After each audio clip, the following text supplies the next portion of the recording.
Alléluia. Shalom chez vous. Shalom, shalom chez vous. Ce matin, nous devons proposer le thème suivant. La puissance de la parole dans votre bouche. Comment créer votre propre monde par votre parole. Le Seigneur nous dit dans le livre de Jean 1, et le verset 1 à 3, « Au commencement était la parole, et la parole était avec Dieu, et la parole était Dieu. Elle était au commencement avec Dieu, et toutes choses ont été faites par elle. Rien de ce qui a été fait n'a été fait sans la parole de Dieu. » C'est vrai, Dieu a tout créé dans le monde avec la parole. Nous en avons le témoignage dans le livre de Genèse, où Dieu a dit que la lumière soit, et la lumière fut. Dans le livre de Jean, chapitre 17, et le verset 8, le Seigneur Jésus, priant au Père, dit ceci. « Père, je leur ai donné toutes les paroles que tu m'as données pour eux, et ils les ont reçues. » Alors, bien-aimés, ce matin, le Seigneur dit que nous avons reçu. Es-tu sûr d'avoir reçu les paroles qui t'ont été données pour que tu crées ton monde, que tu sois créateur avec Jésus-Christ, par qui tout a été fait, parce que Jésus est la parole faite chair. Dans le livre de Jacques 1, le verset 21, le Seigneur dit, l'Esprit de Dieu nous dit là-bas, recevez avec douceur la parole qui a été plantée en vous et qui peut sauver vos âmes. Recevez avec douceur la parole qui a été plantée en vous, et c'est cette parole qui peut sauver vos âmes. C'est merveilleux de le savoir, bien-aimés. Dieu veut que nous parlions comme lui en tant qu'enfants de Dieu, et que nous ne parlions plus comme des enfants qui sont au lait.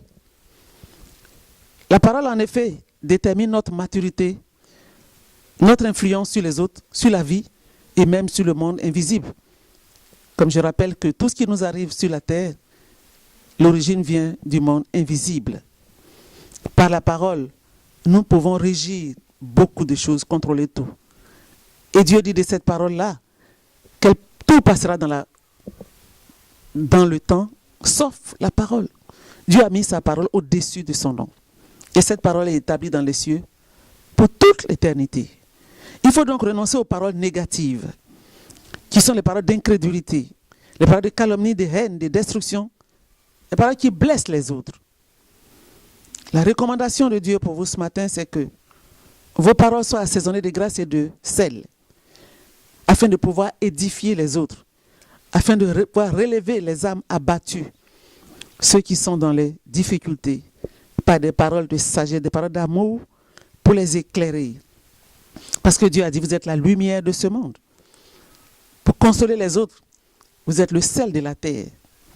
Et tout cela vient par la parole. Des paroles pour décréter une chose afin qu'elle s'accomplisse. Des paroles pour créer votre jardin d'Éden dans tous les domaines de votre vie. Qu'est-ce que vous voulez en cette année 2018? Ce que vous désirez, Dieu dit parle et je vais accomplir. La Bible dit que dans le livre d'Actes, le Seigneur Jésus, son esprit partait avec les apôtres et il confirmait tout ce que les apôtres disaient par des miracles et des signes.